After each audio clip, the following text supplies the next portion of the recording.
ലോക പരിസ്ഥിതി ദിനം ജൂൺ 5. 2025 യുണൈറ്റഡ് നേഷൻസ് എൻവയോൺമെൻ്റൽ പ്രോഗ്രാം UNEP സബ്മിറ്റിന് റിപ്പബ്ലിക് ഓഫ് കൊറിയ ആതിഥേയത്വം വഹിക്കുമ്പോൾ ഉയർത്തുന്ന പരിസ്ഥിതി ദിന മുദ്രാവാക്യം എൻഡ് പ്ലാസ്റ്റിക് പൊല്യൂഷൻ, അതായത് പ്ലാസ്റ്റിക് മലിനീകരണം അവസാനിപ്പിക്കുക എന്നതാണ്. ഈ പരിസ്ഥിതി ദിന സന്ദേശ പ്രചരണത്തിനായി കേരള ശാസ്ത്ര സാഹിത്യ പരിഷത്ത് തൃപ്പൂണിത്തുറ മേഖല AI സാങ്കേതിക വിദ്യ ഉപയോഗിച്ചുകൊണ്ട് നിർമ്മിച്ചതാണ് ഈ ഹ്രസ്വ വീഡിയോ. ആധുനിക സമൂഹത്തിന് ഒഴിച്ചുകൂടാനാവാത്ത വിധം നമ്മെ സ്വാധീനിച്ചിട്ടുള്ള ഒരു അത്ഭുത വസ്തുവാണ് പ്ലാസ്റ്റിക്. ഇംഗ്ലണ്ടിലെ ബിർമിംഗ്ഹാമിൽ ജനിച്ച അലക്സാണ്ടർ പാർക്സ് ആണ് ആദ്യമായി മനുഷ്യനിർമ്മിത പ്ലാസ്റ്റിക് സൃഷ്ടിച്ചത്. 1856 പാർക്കേസിൻ എന്ന പേരിൽ അദ്ദേഹത്തിന് പേറ്റന്റ് ലഭിച്ച തെർമോ പ്ലാസ്റ്റിക് ആയിരുന്നു ആദ്യ പ്ലാസ്റ്റിക് ഉൽപ്പന്നം. വിവിധ ലായകങ്ങൾ കൊണ്ട് നൈട്രോ സെല്ലുലോസിനെ ട്രീറ്റ് ചെയ്ത് നിർമ്മിച്ചതാണ് പാർക്കേസിൻ. ഒരിക്കൽ ചൂടാക്കിയാൽ അത് വാർത്തെടുക്കാനും തണുപ്പിക്കുമ്പോൾ ആകൃതി നിലനിർത്താനും അതിന് കഴിയും.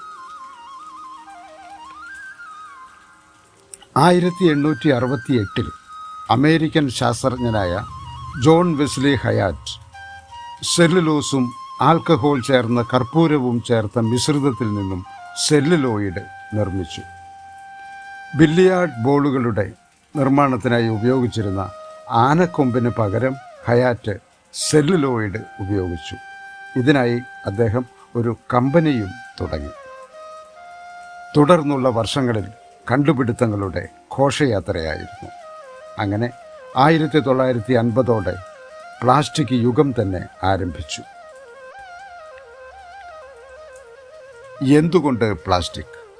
പ്ലാസ്റ്റിക്കിൻ്റെ ഭാരക്കുറവ്, കുറഞ്ഞ ഉൽപ്പാദന ചെലവ്, ഏതു വിധത്തിലും രൂപപ്പെടുത്താവുന്ന പ്രകൃതം, മികച്ച വൈദ്യുതി താപ ഇൻസുലേഷൻ, പെട്ടെന്ന് ജീർണിക്കാത്ത സ്വഭാവം, രാസവസ്തുക്കളെയും ജലത്തെയും പ്രതിരോധിക്കാനുള്ള കഴിവ്, കാഴ്ചയ്ക്കുള്ള ഭംഗി എന്നിങ്ങനെയുള്ള ഘടകങ്ങളാണ് പ്ലാസ്റ്റിക്കിനെ ആകർഷകമാക്കുന്നത്. പ്രധാനമായും 7 വിധത്തിൽ പ്ലാസ്റ്റിക്കിനെ തരംതിരിച്ചിരിക്കുന്നു. 1. പോളിയെഥനിൽ ടെറഫ്തലേറ്റ് PET. ദൃഢത, വഴക്കം, രാസപ്രതിരോധ ശക്തി എന്നീ പ്രത്യേകതകൾ കാണാം. ഉദാഹരണത്തിന് കുപ്പികൾ, പാത്രങ്ങൾ, ബക്കറ്റുകൾ, കസേരകൾ. 2. High density polyethylene HDPE. പാൽ കുപ്പികൾ, ക്ലീനിംഗ് ഉൽപ്പന്നങ്ങൾ, പാവകൾ, ബാഗുകൾ മുതലായവ. 3.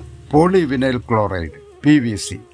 റെയിൻകോട്ട്, വയറുകൾ, ഫ്ലോറിംഗ്, റൂഫിംഗ് മുതലായവ. 4. Low density polyethylene LDPE. Grocery ബാഗുകൾ, ജാറുകൾ, ഇൻസുലേഷൻ മുതലായവ. 5. പോളിപ്രൊപ്പലിൻ PP. വളരെ ഭാരം കുറവാണ് ഇവയ്ക്ക്. കയറുകൾ, ടേപ്പുകൾ, കാർപ്പറ്റുകൾ, അപ്പോൾസറി, വസ്ത്രങ്ങൾ മുതലായവ. 6. പോളിസ്റ്റെറിൻ PS. റീസൈക്കിൾ ചെയ്യാൻ സാധിക്കാത്ത വസ്തുക്കളാണ് ഈ വിഭാഗത്തിൽ വരുന്നത്. Electric items, thermocol, packing, disposable കപ്പുകൾ, CD കവർ മുതലായവ ഇതിൽ പെടുന്നു. 7. പോളിയമൈഡ്. നൈലോൺ, സിൽക്ക്, കമ്പിളി, സൺഗ്ലാസ് മുതലായവ ഈ വിഭാഗത്തിലാണ്. പ്ലാസ്റ്റിക്കിൻ്റെ ഏറ്റവും വലിയ ഗുണവും ദോഷവും അതിൻ്റെ അജീർണ സ്വഭാവമാണ്. ഇന്ന് നാം കാണുന്ന പ്ലാസ്റ്റിക് മലിനീകരണത്തിന് കാരണം അതിൻ്റെ അഴുകിപ്പോകാത്ത ഈ സ്വഭാവ വിശേഷമാണ്. പ്ലാസ്റ്റിക് മലിനീകരണം അത്യന്തം ഗുരുതരമായ, ദൂരവ്യാപകമായ പാരിസ്ഥിതിക പ്രശ്നമാണ്. ഭൂമിയിൽ, നദികളിൽ, ജലാശയങ്ങളിൽ, ജലസ്രോതസ്സുകളിൽ, കടലിൽ എല്ലാം പ്ലാസ്റ്റിക് മാലിന്യ നിക്ഷേപം വളരെ വളരെ കൂടുതലാണ്. പ്ലാസ്റ്റിക് ജീർണിച്ച് അഴുകി ഇല്ലാതെയാകുവാൻ 400 മുതൽ 500 വർഷം വരെ സമയമെടുക്കും. ഭൂമിയിൽ നിക്ഷേപിക്കുന്ന പ്ലാസ്റ്റിക് മാലിന്യങ്ങൾ കുറച്ചെങ്കിലും ആഹാരത്തിലൂടെ മൃഗങ്ങളുടെ ശരീരത്തിൽ പ്രവേശിക്കുകയും അവയുടെ മരണത്തിന് കാരണമായി തീരുകയും ചെയ്യും. ചില പ്ലാസ്റ്റിക് മാലിന്യങ്ങൾ പൊടിഞ്ഞ് മൈക്രോ പ്ലാസ്റ്റിക്കായി മനുഷ്യനിലേക്ക് തന്നെ വായുവിലൂടെയും ജലത്തിലൂടെയും എത്തിച്ചേരും. ഇത് നിരവധി രോഗാവസ്ഥയ്ക്ക് കാരണമാകും. 5 മില്ലിമീറ്ററിൽ താഴെ വലിപ്പമുള്ളവയാണ് മൈക്രോ പ്ലാസ്റ്റിക്. പ്ലാസ്റ്റിക് മാലിന്യങ്ങളിൽ നിന്ന് അപകടകരമായ രാസപദാർത്ഥങ്ങൾ പുറത്തു വരാനും സാധ്യതയുണ്ട്. ഈ രാസവസ്തുക്കൾ നമ്മുടെ മണ്ണിനെയും വെള്ളത്തെയും വിഷമയമാക്കുന്നു. നമ്മൾ നിത്യവും ഉപയോഗിക്കുന്ന പ്ലാസ്റ്റിക് വസ്തുക്കൾ കുപ്പികളും സഞ്ചികളും ഭക്ഷണപ്പൊതികളുമാണ്. ഇതിലേറെയും ഒറ്റത്തവണ ഉപയോഗിച്ച് ഉപേക്ഷിക്കുന്നവയാണ്. ഇങ്ങനെ ഒറ്റത്തവണ ഉപയോഗിക്കുന്ന പ്ലാസ്റ്റിക്കാണ് ഏറ്റവും വലിയ പ്രശ്നമായി മാറുന്നത്. ഇത് മാലിന്യ കൂമ്പാരമായി വഴിയരികിലും ജലാശയങ്ങളിലും നിക്ഷേപിക്കപ്പെടുന്നു. അതുകൊണ്ട് ഒറ്റത്തവണ ഉപയോഗിച്ച് വലിച്ചെറിയുന്ന പ്ലാസ്റ്റിക് നമ്മൾ ഉപേക്ഷിക്കുക തന്നെ വേണം. ഇനി മുതൽ അത് നമുക്ക് വേണ്ട എന്ന് തീരുമാനിക്കണം. നമ്മുടെ ശീലങ്ങൾ നമുക്ക് മാറ്റാവുന്നതേയുള്ളൂ. ഇക്കാര്യത്തിൽ 4 R നമ്മൾ പ്രാവർത്തികമാക്കണം. Refuse, reduce, reuse, recycle. Refuse എന്നാൽ ഒറ്റത്തവണ ഉപയോഗിക്കുന്നവ വേണ്ട എന്ന് തീരുമാനിക്കണം. റെഡ്യൂസ്, പ്ലാസ്റ്റിക്കിൻ്റെ ഉപയോഗം കുറയ്ക്കണം. റെഫ്യൂസ് ചെയ്യാൻ പറ്റാത്തവയുടെ ഉപയോഗം റെഡ്യൂസ് ചെയ്യണം. റീയൂസ്, ഒരിക്കൽ ഉപയോഗിച്ചവ വീണ്ടും ഉപയോഗിക്കുക. റീസൈക്കിൾ, റീസൈക്കിൾ ചെയ്യാവുന്നവ റീസൈക്കിൾ ചെയ്യുക. ഇന്ത്യയിൽ ഒരു വർഷം 9.3 മില്യൺ ടൺ പ്ലാസ്റ്റിക് മാലിന്യം പുറന്തള്ളുന്നുണ്ട്. തൊട്ടു പിന്നിലുള്ള നൈജീരിയ ഒരു വർഷം പുറന്തള്ളുന്നത് 3.3 മില്യൺ ടൺ ആണ്.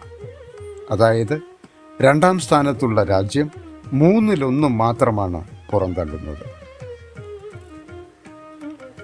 ആകെയുള്ള ഉൽപാദനത്തിൻ്റെ 8% മാത്രമാണ് റീസൈക്കിൾ ചെയ്യുന്നത്.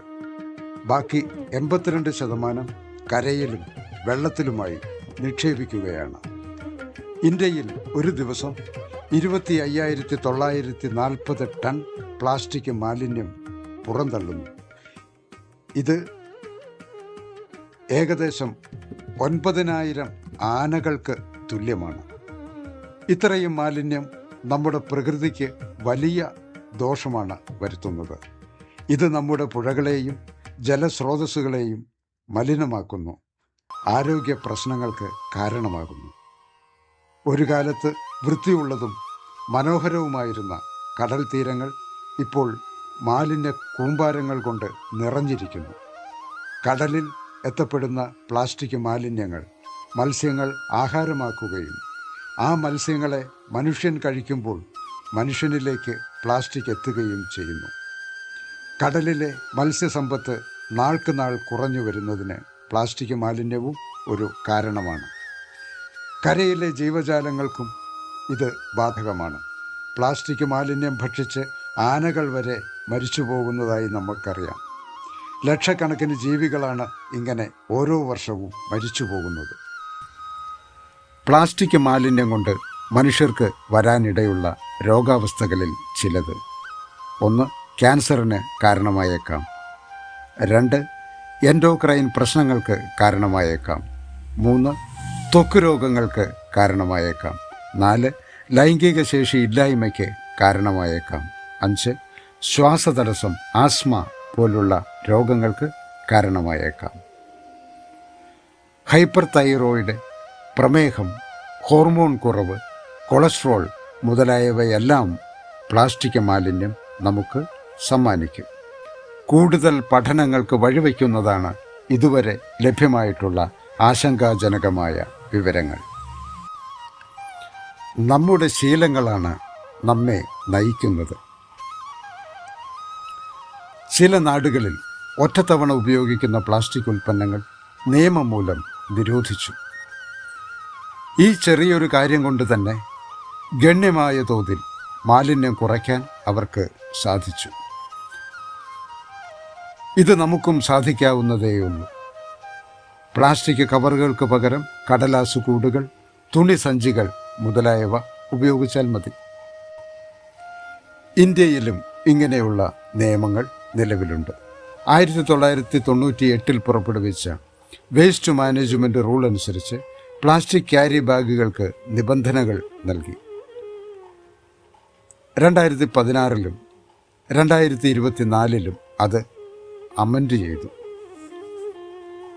എത്രയൊക്കെ നിയമങ്ങൾ നിലവിലുണ്ടെങ്കിലും നമ്മൾ ചെയ്യുന്നതെന്താണെന്നും അതിൻ്റെ പ്രത്യാഘാതങ്ങൾ എത്രത്തോളം വലുതാണെന്നും തിരിച്ചറിഞ്ഞുകൊണ്ട് ഉത്തമ ബോധ്യത്തോടെ ക്രമപ്പെടുത്തുന്ന ജീവിതചര്യ കൊണ്ട് മാത്രമേ പ്ലാസ്റ്റിക് മാലിന്യം ഇല്ലാതാക്കാൻ നമുക്ക് സാധിക്കൂ. 2016 നമ്മുടെ കേരളത്തിൽ പ്ലാസ്റ്റിക് കവറുകൾ നിരോധിച്ചിട്ടുണ്ട്. ഇന്നിപ്പോൾ ഹരിത കേരളം പദ്ധതിയുടെ ആവിഷ്കാരം കൊണ്ട് നമ്മുടെ നാട് ഒട്ടൊക്കെ വൃത്തിയുള്ളതായി. മാത്രമല്ല, ജനങ്ങൾ ഇക്കാര്യത്തിൽ മറ്റു സംസ്ഥാനങ്ങളെ അപേക്ഷിച്ച് ബോധവാന്മാരാണ്. എന്നിരുന്നാലും നമ്മുടെ ദൃഷ്ടിയിൽപ്പെടാത്ത മൈക്രോ പ്ലാസ്റ്റിക്, നാനോ പ്ലാസ്റ്റിക് എല്ലാം ദിനം പ്രതി വർദ്ധിച്ചുകൊണ്ടിരിക്കുകയാണ്. പൊടിയാക്കപ്പെടുന്ന പ്ലാസ്റ്റിക്കുകൾ, തനിയെ പൊടിഞ്ഞ് അന്തരീക്ഷത്തിൽ ലയിക്കുന്ന പ്ലാസ്റ്റിക്കുകൾ, സൗന്ദര്യവർദ്ധക സാമഗ്രികളിലും സ്ക്രബ്ബേഴ്സിലുമുള്ള പ്ലാസ്റ്റിക്കുകൾ, ടൂത്ത് പേസ്റ്റിൽ കാണുന്ന തരികൾ, വസ്ത്രങ്ങളിൽ അടങ്ങിയിരിക്കുന്ന പ്ലാസ്റ്റിക്കുകൾ, പാത്രങ്ങൾ, തെർമോകോൾ മുതലായവയിൽ കാണുന്ന പ്ലാസ്റ്റിക്കുകൾ, പ്ലാസ്റ്റിക് പെല്ലറ്റുകൾ, ഇവയെല്ലാം മൈക്രോ പ്ലാസ്റ്റിക്കുകളോ അല്ലെങ്കിൽ മൈക്രോ പ്ലാസ്റ്റിക്കുകളായി മാറാൻ സാധ്യതയുള്ളവയോ ആണ്. ഇതിൻ്റെ എല്ലാം വെളിച്ചത്തിൽ ഇനിയും ഒട്ടേറെ കാര്യങ്ങൾ ചെയ്തുകൊണ്ടും നമ്മുടെ ശീലങ്ങൾ മാറ്റിക്കൊണ്ടും ഒരു പുതിയ ഉൾക്കാഴ്ചയോടെയുള്ള ജീവിതശൈലി അവലംബിച്ചുകൊണ്ടും മാത്രമേ ഒരു പ്ലാസ്റ്റിക് മാലിന്യരഹിത ലോകം സൃഷ്ടിക്കാൻ നമുക്ക് സാധിക്കൂ. നമുക്ക് എന്തൊക്കെ ചെയ്യാം? പ്ലാസ്റ്റിക്കിൻ്റെ ഉപയോഗം കുറയ്ക്കാം, പകരം ഉൽപ്പന്നങ്ങൾ ഉപയോഗിക്കാം, പുനരുപയോഗം സാധ്യമാക്കാം, ഒറ്റത്തവണ ഉപയോഗം ഉപേക്ഷിക്കാം, വൃത്തിയാക്കൽ സംവിധാനങ്ങളിലും പ്രവർത്തനങ്ങളിലും പങ്കാളിയാകാം, കത്തിക്കൽ, വലിച്ചെറിയൽ, കുഴിച്ചിടൽ എല്ലാം പാടെ ഉപേക്ഷിക്കാം, വീട്ടിൽ തന്നെ പാചകം ചെയ്യാം. ഇത്രയും കാര്യങ്ങൾ ശ്രദ്ധാപൂർവം പിന്തുടരുകയും അമിതമായ ആശ്രിതത്വം, പ്രതിസ്ഥാപനത്തിൻ്റെ അപര്യാപ്തത, കുറച്ചധികം പേരുടെ ജീവനോപാധി എന്നീ പ്രശ്നങ്ങൾക്ക് പരിഹാരം കണ്ടുകൊണ്ട് പ്ലാസ്റ്റിക് മലിനീകരണ പ്രശ്നത്തെ അഭിമുഖീകരിച്ചാൽ തീർച്ചയായും ലക്ഷ്യപ്രാപ്തിയിലെത്താൻ നമുക്ക് സാധിക്കും. 3,98,380 കോടി രൂപയുടെ ക്രയവിക്രയം നടക്കുന്ന ലക്ഷക്കണക്കിന് ആളുകളുടെ ജീവനോപാധിയായിട്ടുള്ള വ്യവസായം എന്ന നിലയിൽ ബദൽ സംവിധാനങ്ങളിലൂടെ പ്ലാസ്റ്റിക് ഇൻഡസ്ട്രിയെ പുനഃക്രമീകരിക്കേണ്ടിയിരിക്കുന്നു.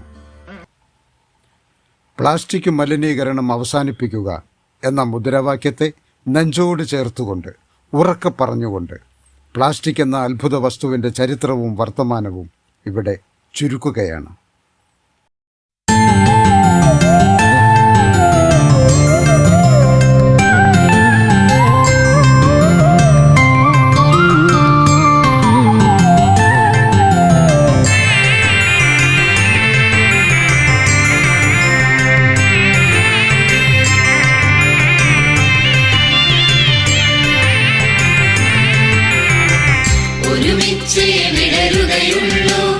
ഒരുമിച്ചേ പുലരുകയുള്ളൂ, ഒരുമിച്ചേ നാമെന്നാളും പുതുലോകം തീർക്കുകയുള്ളൂ, പുതുലോകം തീർക്കുകയുള്ളൂ.